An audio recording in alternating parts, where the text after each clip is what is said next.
If you want to learn, you have to first listen.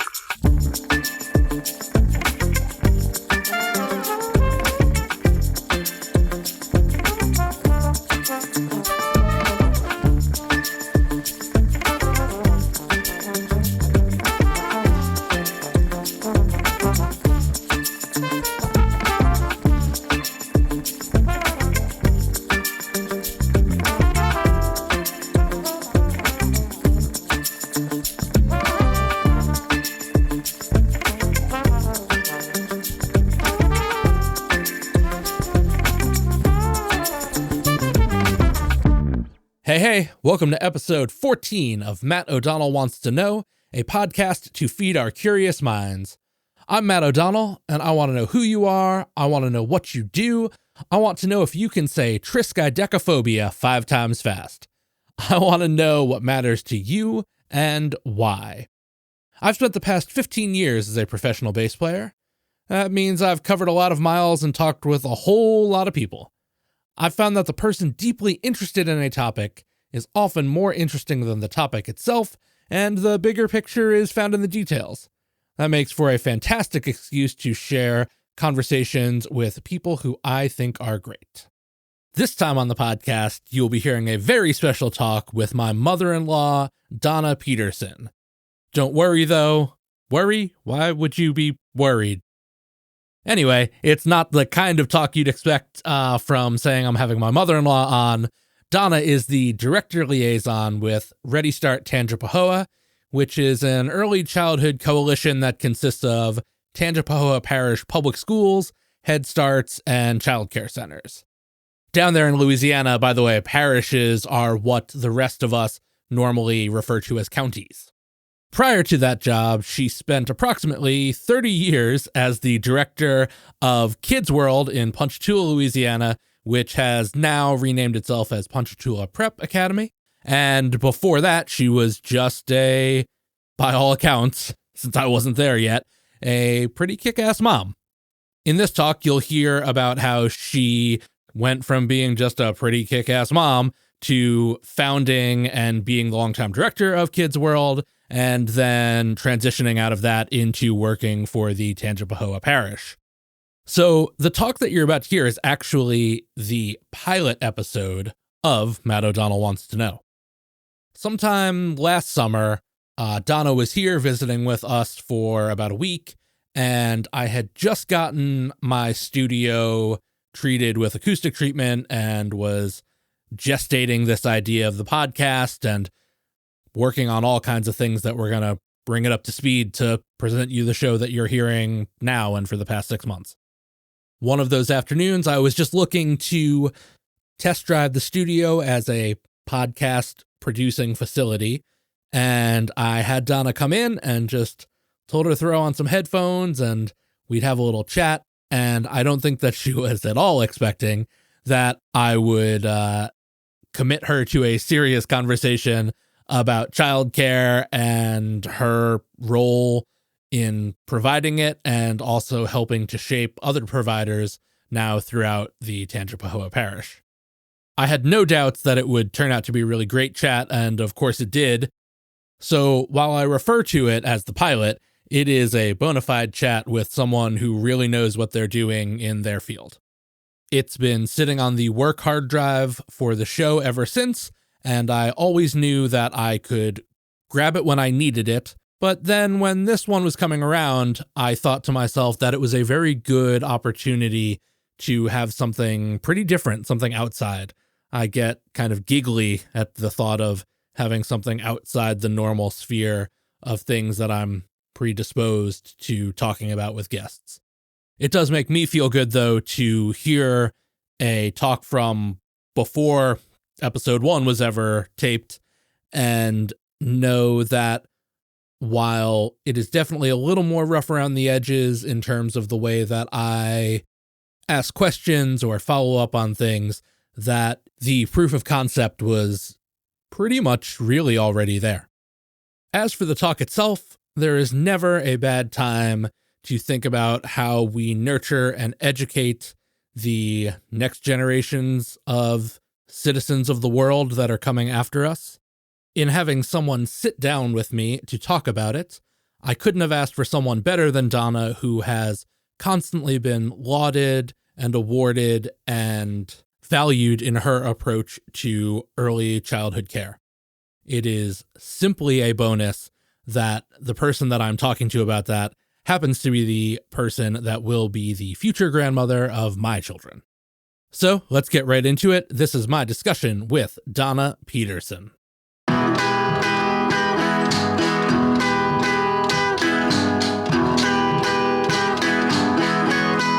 Yeah, it's weird because when you first started talking, thought I heard it in the headphone. Now it just seems like I hear you talking. Oh, yeah. But now I hear you. Yeah, now it's better. Yeah. I also just adjusted it a little bit to be a little bit better. So tell me about when you opened Kids World. What was that decision process like? Well, what happened is that Amanda was in a center because Amanda was the only child that was in childcare at that time. And how old was she then? She was like, when it first all started, it was like an infant, like right under a year old. Okay. And then it just started the wheels turning because I was very unhappy. Well, take that back. She was at First United Methodist Church in their child care center, and she was in the infant room, and a lady named Miss Tammy watched her. I loved her. She did good. I felt comfortable going to work, what you should whenever in that setting. But then that was within the church. They closed. So so we had to go to another center. And the center that we went to was horrible. And so my mom went to pick her up one day, and Amanda was soaking wet. Like her clothes were soaking wet. Amanda was screaming her head off in a bed. Her bottles, like she had one the whole day. Like they hadn't really fed her. It was horrible. And so my mom called me and I quit work. I was like, I know, and so then being at home, couldn't really afford to do that, not have some income. And that was right after that Matthew was born. I'm trying to remember when Matthew came. It was all during that time. And then a friend of mine and I decided to open a home child care, so that the kids could be taken care of properly. And so we did the home center. And we opened up with like 6 kids, what we're supposed to, and then plus our own children. And anyway, so I did that for a while. And then we just started looking into all the regulations of having a center. Yeah. And that's how that got started. And so. What were you doing before? What were you doing for work before that? I was working at first, I went to school for office management at Southeastern. So I was an assistant. Back in those days, it was called a secretary. But I was an administrative assistant to merchandising manager of what was Eckerd Drugs, which is now CVS. Right. Yeah. So I was the assistant to the merchandising manager. And so I was doing that. And so from there, I also worked at TK Valve. It's same kind of work. Sure. I mean, that was the work I was doing. Just curious. I didn't know any of that. When you started having a home center, did you have like any idea of like a model for childcare, or did you just kind of do it? Well, at first, having the home center, it was strictly about, I wanted to be able to take care of my children the way that I felt they needed to be taken care of. And then as we brought other children in, it was very important that they were, from the very get-go, that they were safe and that they were loved and that we were teaching them something. Like that has always been from day one. The whole goal of it is that the kids were safe, they were very loved, and we would teach them something because, a child's brain, 90% of their brain growth is by the time that they're 5 years old. So it's very important. No, that makes total sense. I mean, I think that if you look at it like a family tree of like childcare values, those are probably the like tent pole kind of things. It's definitely the way that I still feel in any situation, is that's the way it should be, because number one, if they're safe in every way, physically, mentally, just completely, and even health, like in relation to they're safe, that it's a clean environment, it's a healthy environment. And so that, and then that they're loved, because if a child feels loved, then that's when they're going to want to do well, and that they're going to open their mind when they don't have, that goes into the mental stuff. But,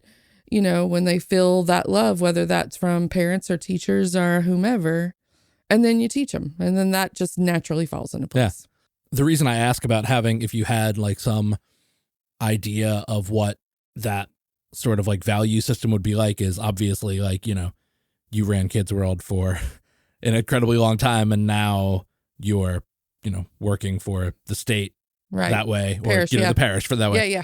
For the government. Yeah. That way is just, the idea that you just kind of did it without necessarily really like having a master plan. I mean, the truth is that I knew for me, like if somebody said what I wanted to do, it was always that if I do nothing else in life except be a good mother, then I have done everything. Like that was my whole thing, was to be a really good mother. And so, I mean, I just said those words probably because I had such a good mother but it was like it was a true like job to me. Like I took that so serious, that I am going to be a good mama. I am going to raise, respectful and children that take care of themselves. And, I just really like that. That was just where my heart was, that was like a big deal. If anybody asked me, it was like, if whenever I die, and I still feel this way, I mean, whenever I die, somebody's first thing they're going to know, she believed in Jesus Christ, and so she's going to heaven. Second thing is that I was a very good mom. Yeah. I don't think that anyone could ask anyone that knows you and not immediately get the response back from them that you are a mom. Oh. That is like a defining thing that is like, it is you. Yeah. And I think that's how I got into childcare. Yeah. I mean, that is, right in that way.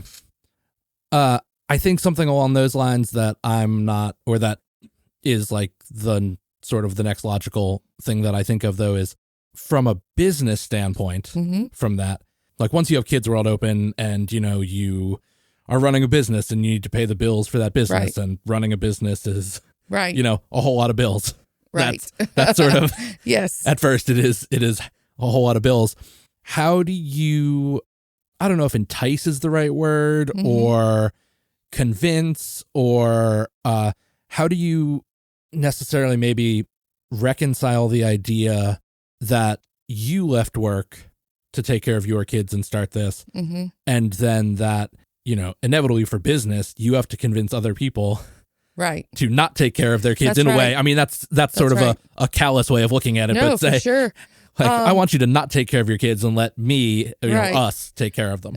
Whenever it, like sitting down from the very beginning, after we opened the home center, because at the very beginning I had a partner. Yeah. And it was a friend of mine at the time, and she had children as well, young children. And so it was the two of us together. And so we literally sat down, and it was like, what do you want out of this? Like, what in our mind, like, and from there, I mean, from that day one, those 30 years ago, as far as like the mission, and that's where the safe and this, but it was also like for parents to have a guilt-free day, like, because you need to go to work, you want to go to work. And especially as a woman, that you want to have that satisfaction as well. Obviously being a mother is what is so important, but you also want to have this, for people that want to, whether that career is staying at home and taking care of home, which is harder than to be at work, sure. But, but to have that guilt-free day, to know my child is being taken care of, and it's all just about the quality. So I just, from the get-go, it was just all about staying by if they were safe and they were loved, and then they were learning something. And so then that was quality before quality was the word in childcare, right, sure. But that was it. And so as we started all that, that's whenever so many women were truly starting to go to work, and, Yeah, sure. and it became 2 income households. And so then it just became very important, I think, that they were wanting to do that. And we just opened at a time, and because it was sincere, it was a lot of hard work, a lot, but it worked out. And I think people could see that we meant it, Yeah, like sure. it was legit. It was a true what you felt. And I felt it because I knew what I wanted from my own children. Yeah, I mean, there's probably no way to run a center for as long as you did and have it grow the way you did unless the sincerity is there and it's obvious. That's how, again, it's sort of an odd thing to think about because it's, it's childcare and family and all these things on one hand, and it is business on the other hand. It was and like how to get those to weave together. Right. I always promised myself if it ever became truly solely about money, I would get out. And that was part of the reason toward the end, I could feel myself starting to just go more towards that. It had been 30 years. Sure. And so it had just become, I could feel that I was just tired. It just takes so much. And so, the center was doing still very well. We had the top rated center. It was doing extremely well. Yeah. But I had by that time passed on to so many other people, so many jobs, which was great in one hand, but truly for me, it just told me it was just sort of time because I was had grown like to a point that I was just ready for a different step in that. Yeah. I don't think there's any blueprint for, whether you leave something like that on top or in trouble. Right. I think that there are valid reasons to do either. Of course. Did you ever think that you needed to get out? Like in 30 years, did you ever think that, like, were things ever problematic in a way that you thought that was? Yes, there was, whenever my business partner and I, whenever we went through the split at that time, whenever, all that was a ugly scenario that went on, that, what you learn from that is friends should not do business together, I still feel. Yeah. But during that time, there was a time that we were just going to sell it all because it was because one of us needed to get out. Yeah. Sure. And so, but at first it was the thought of just go ahead and sell it. And I was just ready. That is where the drama came. We had 2 different ways of wanting to run it. Yeah. Sure. So she definitely more of just business, hard-nosed business, and I was still more the other way. Yeah, and I think that probably maybe my intuition of that might be that your way of doing that was probably better for the long-term growth and like health of it, because in all fairness, should have made a lot more money than I did. Sure. She would have. I mean, in all fairness, because she very much was a very, very strong, and I say this with respect, extremely very good on business end. Yeah. Where I was always more focused on the children and the staff, always. Like always. I took it so serious, like mentoring these, young ladies that worked for me and these young girls. And I took that really serious, like to teach them you could do anything you want to, put your mind to it. Yeah. One day you could be running your own center, so I was always more like that. It wasn't the dollar that was driving me. Sure. It was the stuff with the families, the children, the staff. That's more what, I was driven by. Yeah. I mean, the reason I said that my intuition was probably that your way is long-term better is that there's always ways to build a new business, like accounting wise, there is not always a way to have an assurance of, of quality, quality of care like that. You were saying about like 2 income households and things like that too. This is a weird detour, but I always I tell Amanda this all the time, that sometimes like I will find myself sort of, I don't know, sometimes I have trouble with like real problems of inequality based on identity. And the reason I say that is because, for instance, like I grew up with, a mom who had 2 master's degrees. Well, she got her second master's degree while I was in in the 4th grade, I think, when she like actually graduated with the second one. But she had been working on it for a long time, and slowly she was in the like local like professional business women's guild or whatever. And so just that idea of like, it is crazy to me what women go through in business in terms of like income inequality and all these things. But it's such a weird thing for me because I grew up around nothing but like strong, like independent professional women. Right. And that's just such an interesting thing. And probably because of it was the South. I mean, yeah, that's a whole other thing. It's a whole nother thing because in the South it is. And I'm going to say I definitely had that mindset. I mean, it's one thing is that you still feel, if something with the child maybe doesn't go right or they don't know this or whether it's their grades, it was as the mom, for me, it was like, because I'm not doing something right. I'm not making sure we're not studying enough. I'm not, it wasn't because me and their dad are not. It was because I'm not. And if the house wasn't clean enough because although, you try to split that stuff up, but still you grow up that way. Yeah, right. In the South, for sure. Yeah. I think we undervalue psychological like pre-programming that way. Those things are way more impressionable than we are willing to admit. I say to Amanda all the time that there are things like that where I'm like, I don't believe this thing, but I get like a reflex reaction, and it's only because I grew up with this thing and like that's right, a hard thing.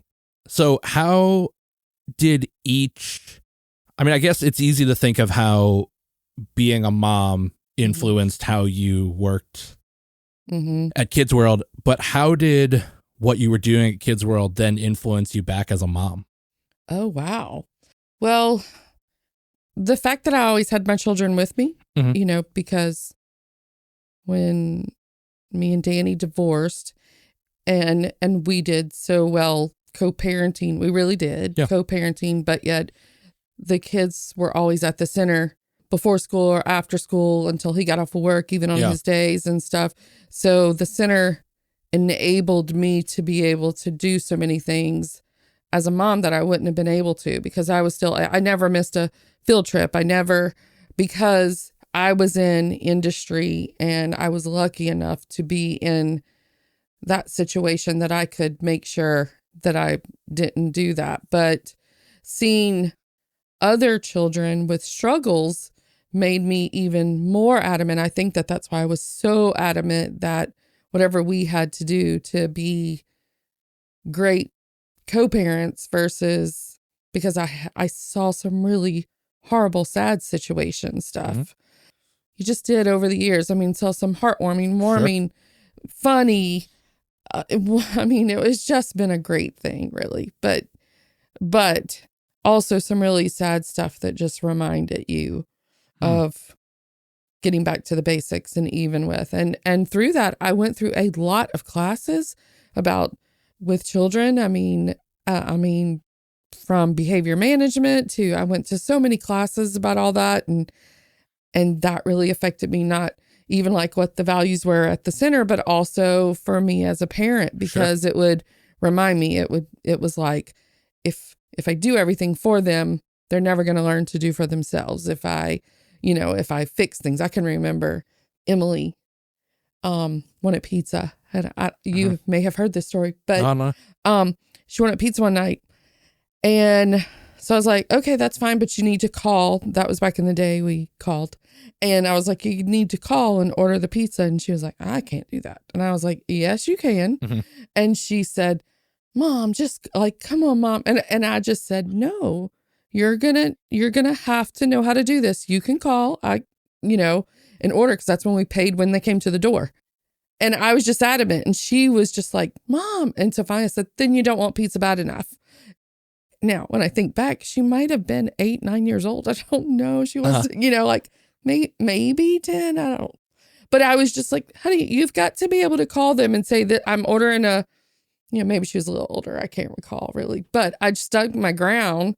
And finally she did. And then, we joke about it because then Emily ended up being the supervisor over a call center, but So there was just so many things, but the classes that I went to truly affected me as being a mother as well. And seeing other things that I saw would affect me as with a mother. And, it was just always definitely a big part of that, but very blessed because the kids were with me, Sure, of course. When I opened, during the summer, they were there all summer long. I was, I didn't miss stuff at them at school.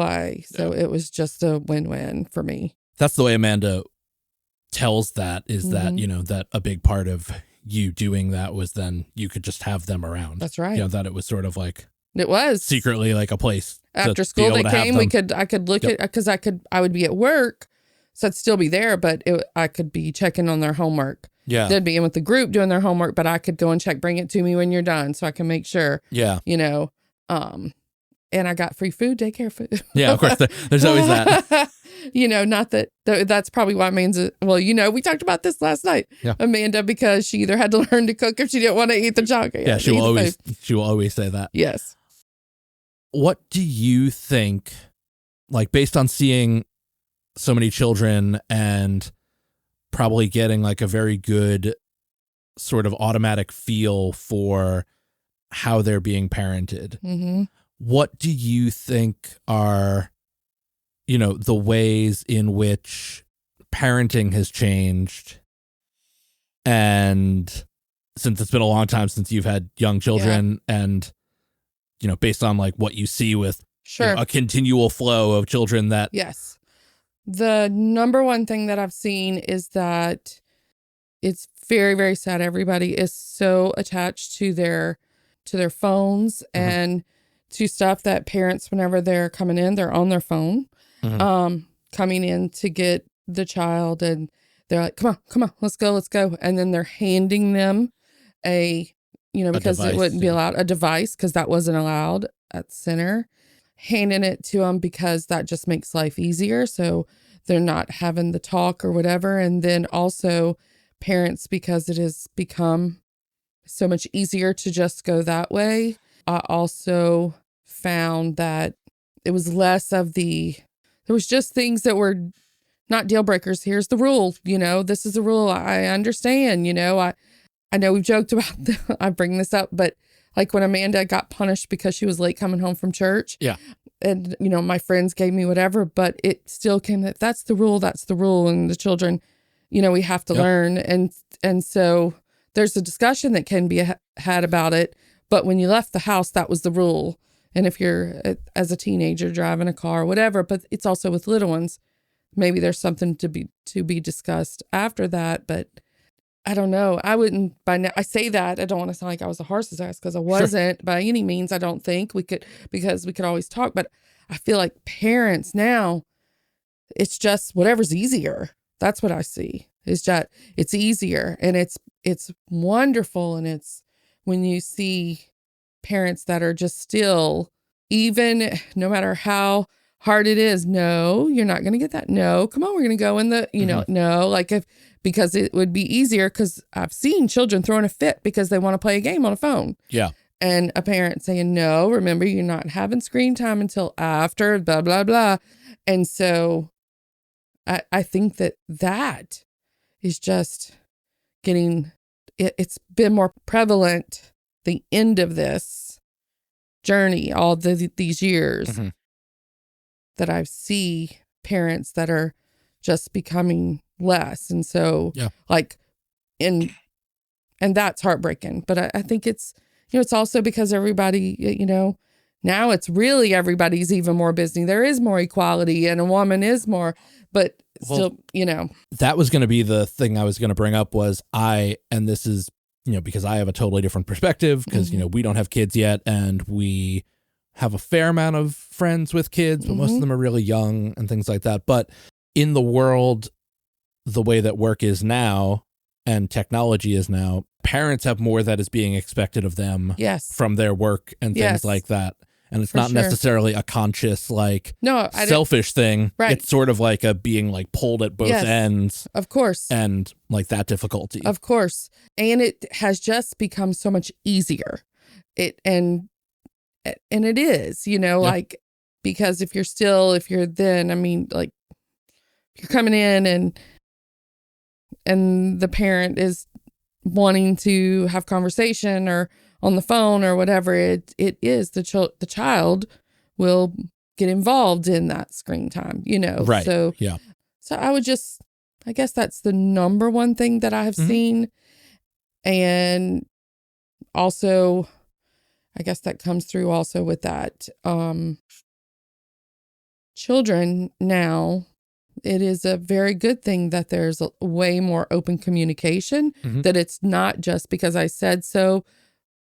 I'm still old school enough that I think that if this is the rule and this is what we have agreed on, this is the rule, but I'm still very open to, but we can discuss it.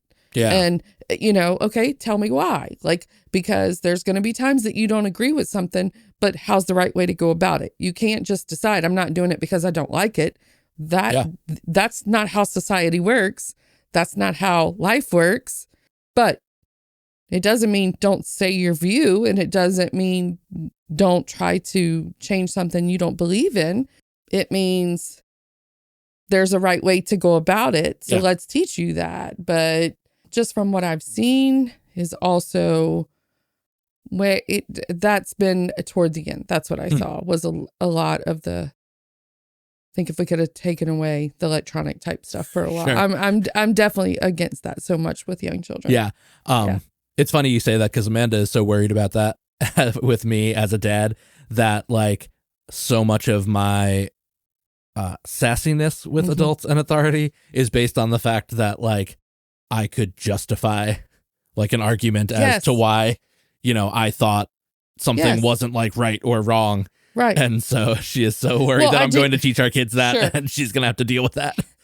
Well, and that though can still be good though, Matt, in the sense of, okay, if y'all end up teaching your child whatever it is, hey, before you go to bed, you have to pick up the toys. Okay. Yeah. I don't, whatever the rule is. And if later the child did, but if you also then teach them that you can come and talk to me and give me your point, that they always feel it's an open conversation, but they have to know, but the bottom line, you're able to talk to me about all that. Yeah. But the bottom line is if your parents still decide that this is in your best interest, whether you understand it or not, it's my job as your parent to decide those things for you because I'm the adult and because I love you and all I want is good for you.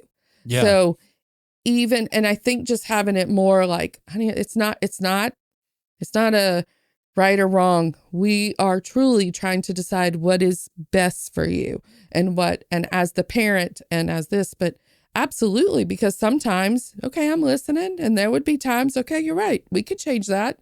I mean, we still do that. I mean, me and Amanda, me and the girls, me and Matthew, not so much, because Matthew's like, oh, Mom, he's, but especially me and the girls, there can be difference of views on something, but well, talk to me, tell me why. Okay, I'm listening. One thought that's in my head about with the children is that no matter what, when, because every family has to figure out their own, it's just truly giving children some quality time, like just some true quality time to where they know that you're hearing, they know that that it's a safe space to go there, Yeah. But, and that doesn't mean a child gets their way all the time, because that's not what kids need. I could tell you all kinds of, from the classes that, I mean, what does the child really need to succeed? And that is boundaries, just like the rest of it. They need to know their boundaries because they need to, and they need to believe you. So you don't lie to them, say, if this happens, then this is what, and you follow through with that. Even if it was the wrong decision at the time. Sure. Like you're following through, but then it's okay to say, okay, I was wrong. I've thought about this. And you know what? You're right. We can change that moving forward or whatever. Because then when you say, I love you so much and I have your best interest always in my head, like, like that, then they're going to believe you because they believe you because when you said whatever it was, if you don't, then that becomes a trust thing. So no matter what, just give them some good time from you. Yeah, I think that has again, so many of these things we're talking about, my response is, I would say, I think that's true, but I don't know because it hasn't happened for me. Y'all are I gonna think be to myself, oh, that's got to be true because that makes total sense. Yeah. Y'all are going to be great. A friend of ours, recently was talking about, she and I were talking about parenting, and I was talking about and Amanda and I have talked about this too, about like what ages do we think we will be the most like in our stride as parents, and at what point like we will struggle the most. And like I am convinced that probably between the ages of like 3 and 10 are going to be really terrible for me. Really? And I don't know about really terrible, that's a bad word, but like I think that those will be periods of struggle for me. I'm gonna tell you that's going to be way easier than when they get to be, because they're still listening to you then, or at least it's going to be whenever they get those teenage years at the end. See, but that's the thing is like my general thought is that I will be better at that. Oh, because, of operating, I, in many ways, was never a kid. Yeah. And so much of that is about being an only child. Like I was only around adults. Sure. So often. And so like I was like plugged in to adulthood very often. Right. Like I have said, I've said this even before I started seeing a therapist, but it has like come more focused sometimes. And Amanda knows this too. Like she and I have talked about this for a very long time, that I, at various points in my life, had to have other people catch up to me. I know that sounds pretentious, but yeah, no, I think that I struggled for so long until I was in my teens with not feeling I couldn't relate to other people, like other kids. That, yeah. Even though I was into the same things. I was into, Power Rangers, and like I would be into the same things, but conceptually. And then it wasn't until high school when it kind of like all caught up. And then the same thing happened after college. I just couldn't relate to dudes in their 20s. Right. I have always been like book and documentary, like from the time I like left college, I operated like a middle-aged man, you know? And so the idea of like guys who were just like all sports and drinking and, parties and whatever, like that just didn't matter to me. And so like there was a long time in my period in the period of my 20s where like my only friends were girls, because that was just a much more relatable thing. And then now I have so many close like male friends, and it's because now we all are grown now up. We're all like, now we're all on the same level. Well, it's just like yesterday. I mean, we were just talking yesterday, and I told you, you are the most knowledgeable person that I've ever met in my life. And I mean, I know a lot of people that I would say is very, very smart or very, intelligent, but I think those things of you too, but it's even more than that. You're just extremely knowledgeable. I would trust you because I know that you're so well read and that's your thing. But I guess the whole thing is just like, that's your lane. Hey, that's great. Yeah. That's like, no, that's go true. with that, like even as, young children, it doesn't matter. It's like finding what it is, what is it, and go with it. And, like, so I'm just like, you see the children that are so artistic and others not at all, their brain doesn't work that way. But then, so anyway, I don't know, but I can definitely understand with what you're saying, coming to that. Yeah. And the good thing is that now childcare industry as a whole, man, they're seeing all that now, that there's not just this one little path for children. And there are so many, they're investing in mental health consultants into the system, even into childcare. There's mental health consultants that go in and will help with just helping teachers on, any sort of things where before we didn't have that. It was just more like I keep saying it was just more old school. For sure. I mean, especially, I can remember being in kindergarten and like those are probably the first times that I ever like felt, and it's so weird to think about being 5 or 6 and like the first things of what I think I would call being depressed. Right. And the school guidance counselor, and we're talking about like 1990 here, was all that could help. And like, that wasn't unhelpful, but it just, I think, or I really haven't thought about that at all in recent memory, but thinking and I'm not saying that I got ripped off, but like that is probably so much better for someone who is 5 or 6 years old now and feeling, I can just remember being with my kindergarten teacher and just like sobbing. And she would ask me what was wrong. And I would just be like, and I kept using the phrase, which is such an adult thing for being in kindergarten. I just keep saying like, I feel so down in the dumps. And like, that's the only way I could think to say like how I felt in that time, And well, I know in Louisiana, so for it to be a true thing in Louisiana, I feel that it's probably even more so, probably than other places, but they are definitely putting dollars and now, just like in our parish, there is, we have a lady that is our, in charge of mental health consultant for early childhood, and goes around to the centers and for young children to help with teachers and to help. And there's so much more that's available to the parents now that we're able to give to them for help with that, and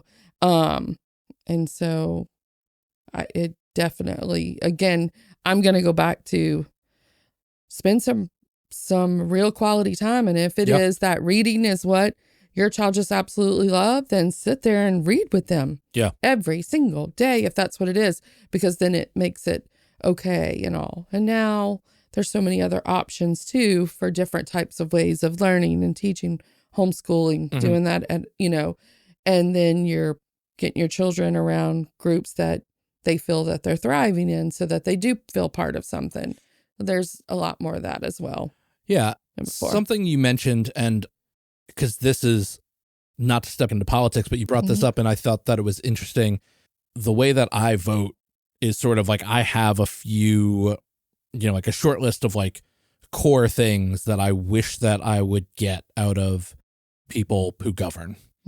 And it's sort of like, whoever lines up with more of these things is the person that I am most likely to vote for or support or any of those things. But one of them is definitely that I think that we do such a bad job of encouraging and supporting people who are interested in the arts. Oh, of course. And it's only getting worse. It is. I recently wrote a handwritten letter, because when I really mean something, I tend to want to write a handwritten letter to someone still. Like, I think that, especially in this day and age, I think that just on spec, opening a letter from somebody and seeing that it's handwritten is a sort of like litmus test thing. The new principal at my high school, we were talking about that with my parents. He was previously the music teacher. Okay. And prior to him, I don't think they had another music teacher other than the woman who was there when I was there, who was still a great friend of mine, probably is one of the short list of people who I probably wouldn't have done anything I've ever done without her just letting me play bass for anything that involved music. If there was like a random Thursday morning prayer service and she had to play songs on piano for it, like I was there playing bass as well. Like, I just had every opportunity to do that. And, but, I don't know that, and I had a great band teacher there, but I don't know that those situations have like gotten better. Right. And I think back to even when I was choosing high schools, I inevitably went to the high school that had the same band teacher that I had in my elementary and junior high school. And I applied for this great school in Scranton called Scranton Prep. It's a, very like Hogwartsy looking school, and you have to wear a blazer and all this, and it's just a top-notch educational school. Right. Took the test, did very, very well on the test. And my mom and I drove up there to meet with the dean of admissions, and we're talking about stuff, and I asked what musical opportunities there were. And he basically said, like, it's one of my mom's like favorite stories. He would say, we don't have music and we don't apologize for it. And that's, we're talking about right at like the year 2000. That's 23 years ago. And I think that if you looked at graph data, you would see that support of arts in schools has only plummeted since then. Right. how do you think we can encourage children who are artistic in spite of that? My first thought, because, this is just a Yeah, question no, that I that's haven't fine. really Yeah. really pondered. Yeah, but you're an expert, so right, like, you get to use well, you get to use experts pushing that word. Sure. But my first thought is, I think that starts with the parents, because you push that at home. This is what they're wanting to do, whether that's sports for one child, baseball or that, or it could be golf, it could be, some sort of sports, or it could be music, it could be photography, it could be all sorts of things. And so I think it starts with the parent going through that. I completely think that schools need to have all that availability for children to be able to follow, because then it gives them sense of belonging. It gives them confidence and stuff. And that's what you want, because when children are feeling confident and that they belong and that they're loved regardless, then that's what stops children from looking for elsewhere to find just those things, to find that thing. So I'm going to say, I think it starts with the parents that and taking time to be part of that. And so if it's a child that is in arts, whether it is music and really wanting to do that, of course, then I'm just guessing you didn't go to that school. Nope. Right. Yeah. So, even that right there, then, okay, now we find another one, because this isn't along the line of what you need. But even in younger, where you were in band, but then even more so would have been, did you go to lessons for the bass, or,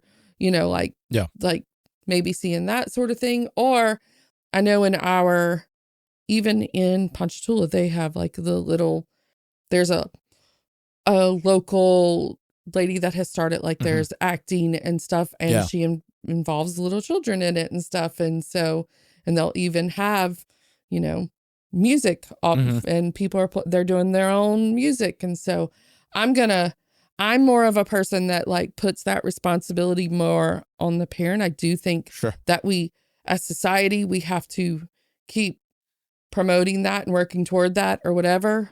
But I definitely think it's just going to start with parents, whether it's cooking, we could have, as much letting Amanda at 10 years old, okay, you want to cook? And it's going to be kind of a crazy, because life would sure just be easier if you'll eat these leftover red beans and rice. Yeah, right. Tonight we've worked all day, but okay, baby, if you want to cook something else, So I think it starts with the parents, but I definitely agree that it's got to have more than just the sports. Yeah, sure. It's just not that I'm against sports. No, of course not. I just think it's so tough, because the reason I said about voting for people who align with that is because I know of other countries. I thought there was a time, there that I thought that I would be living in Ireland, and I was excited for that, not because, because they subsidize artists. If you were an artist, the government, there's government assistance for being able to produce art, because that is a value. Right. And it's one of those things where it's hard, because America's such a big country to be able to do that. But I wish that there was something for that, because there is nobody that does there. Well, that was bad sentence structure. There is no one that, doesn't use or appreciate the arts continuously through their day. Right. Whether that be, a conscious effort to, go see a play or go to the symphony or whatever, or something as simple as turning on Spotify, but that there's just so much less to go around for artists. I agree with now. you. And, and how does that look for someone, for a child who wants to be? And I know some of this gets into a weird discussion of bitterness and things like that, but this probably isn't what would happen. But I could see a world in which I would dissuade our children from trying to earn a living in the arts, because it's hard. Yeah. And I don't know that in 20 years, is it going to be 20 years worse by comparison to the way that we've gone and things like that. It wasn't until you really said it that I thought about how many outside music education centers there are, because there's a bunch in Nashville. I mean, obviously you would think there'd be a bunch in Nashville, but Right. I know so many people in so many places that take their kids to like a weekend like music, Right. like a Saturday morning music Right. program thing, and that is very helpful. And they also have, even because a lot of parents can't afford that. A lot of students don't Sure. get that from being afforded that. But then, one thing that comes to mind is like in Hammond, Boys and Girls Club that they have an after school program.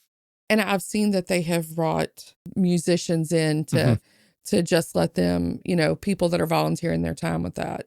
So as one of the things that I've seen them do before. Robbie and I were just talking about that, about photography. He was talking about for children, about one of the things that he'd really love to see and stuff. And so like you, Robbie, others that know it could be like, I'm a volunteer sometime. I'm going to go. Let's just learn some basics like that for children that wouldn't have the same opportunity that their parents, could bring them. But it really is out there, whether, so many girls go to dance, and that is a thing, whether it's karate, dancing, true wrestling. I mean, I've seen like that with there's that, but definitely the arts, whether that's, now I know that there's art lessons for young children. Addison did that from the time that she was little. That's right. Was going to art lessons. And I've recently heard that there's like sewing class for little ones. So like, because, and that was one of the things that I was happy to hear. The reason why it resonated with me is because Hannah, when she was little, was like, I want to learn to sew, Yeah. And so I was like, I can do a button, like, but, so yeah, I think, I guess I'm just going to go, it's got to be from parents. And that's why, and until we start trying to make changes from years of that was the purpose of Head Starts. Like Head Start was to also not only giving at-risk children a head start, from other, also starting to try to make change in the homes and there. But if we could start making a change and a difference with children, the at-risk children, then like what, what their goal is, then because that's what you want to do is, as Madam C, there's a different way. And that's where these programs into different things that, they can see there's other options of going into life. And so, but I for me, I'm going to always think, it's got to start at home, it's got to start at home, reading to them. It's got to start talking to them, just spending time, do a puzzle, whatever it is, just turn off the radio in the car. No electronics, nothing. Talk to me. How's your day? It's the highs and lows at dinner time. It's just taking the time to truly be part of the child's life when they're young, so that then when they're older and they become a teenager and they don't want to listen, you've already built some sort of foundation. That it matters, and not that it just matters at that point, I guess. But we went really deep, like down the rabbit hole from me asking you how you saw like parenting changing, but so then on the other end, I guess, how has professional childcare changed? Oh, wow. In the last like 30 years? Major. For one thing, studies have come out and they're finally realizing what I said, 90% of your brain is the growth of your brain. It's going to be the highest percentage by the time you're 5 years old. And so there's study after study that has shown that. So it is so important in early childhood education to be starting with infants, talking and waiting for response whenever they're one, asking questions to make their brain think. It's not just like, what color is that? Because that's a rote answer. That's just memory. It is, why do you think? Like asking those how and why. And as they get older, anything to get a child to think. And whenever they can't figure out to stop, even from behavior management, well, let's talk about this. But how would have been a better way for us to handle this? Because it's not, the answer is not always, at all, well, you did this, now go sit down, years ago, 20 years ago, the whole timeout thing. You did a naughty thing. Go sit down. You have to sit here now for a minute per age, per year or whatever, and think about what you did. And then we're, that. But now it's like, let's talk this through. Why do you think that's okay? Why do you think it's okay to pull so-and-so's hair? How do you think would have been a better way? And so childcare has changed so much. They are putting dollars into that and recognize the importance, but also changing because of those facts,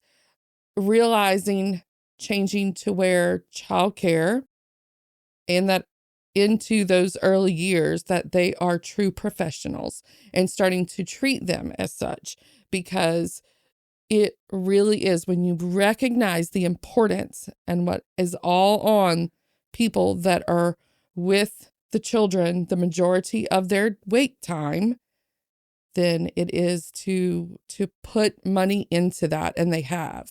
And the other thing is that pandemic showed that without childcare, there's a hard place for work to happen, which means, that's what's running our country, that circle. Yeah. So they also realized that during then, the importance of it. But more than anything is just the realization of the importance of this time in a child's life and treating those people that are doing it as the professionals they are. They've also upped what is the requirements for that. Okay. Whereas now used to just be, you get somebody straight off, but it's also now having most teachers in childcare as a lead teacher at very minimum will have a child development accreditation, which is a certificate basically, but it's still about a year's worth of classes that you have to take that is strictly about the development of children and understanding. And so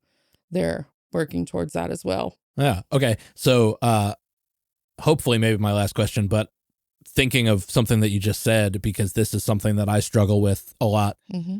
What is that relationship like in professional childcare with parents, and the fact that professional childcare professionals are professionals? Because one thing I think about a lot these days is sort of what I refer to as the death of expertise. Mm-hmm. People that are well trained or well educated in something, or again, like expert is a strong word for a number of things, but like specializations. How much were you seeing or are seeing it now, parents who don't agree, or is there like a dissonance between parents and stuff because they think they know better because they can Google things? Because I think that is the biggest problem, is that access to information, whether it be right or wrong or purposeful misinformation, there are all those things, and those are all really like important issues for us as a whole. Sure. But I would think that it's hard for parents to think that someone working in a childcare center, or easy for them to think that this person doesn't know what they're doing. The goal is to create quality at that level within the childcare center, at least in where I work. This is the goal, but because within it's called the Early Childhood Coalition. So within that network, the goal is to create the quality within the childcare center. Going further into the home is there's all sorts of things that we do to try to bring the home into it.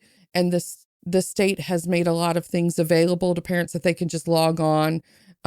There's a thing called Ready Rosie that they can get on. It gives them questions to ask their child, and, giving the parents more availability of that type stuff for free. Yeah. However, most don't. Sure. Okay. Yeah. Most don't. Yeah. They've worked all day.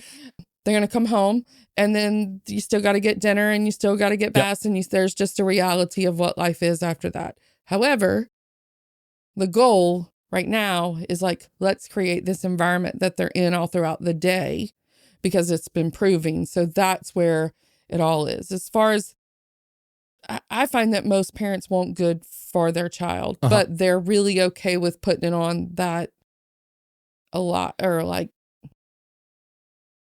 they're getting that during the day or whatever. Yeah. But you just have to keep trying, man. You just got to keep trying. I guess I sort of, in my mind, as you were saying that, answered it for myself, that if they are entrusting their children to you in the first place, there's sort of a certain like automatic level of trust and there feeling. is, but a lot, unfortunately, whether it's good or bad, I mean, because of their circumstances, is just where can I get my child in and what the cost is. Yeah, sure. So some are just like, this is what I can afford. So by raising the standard that is required within the center, and so by putting a lot of money from the state and the parish level, I mean, federal dollars of trying to raise that quality there, that's going to help the child, even if, and so you just try really hard to keep bringing that up.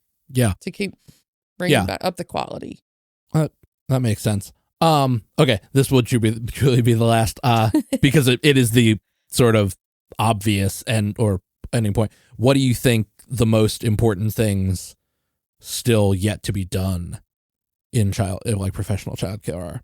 To stay with what the goal is and to keep, it's a really good start, but to continue and to keep raising that standard of care within childcare centers, within any sort of care that children are getting within those age, and then eventually doing what we can. What's the next steps? Figuring out how we bring that into the homes as well.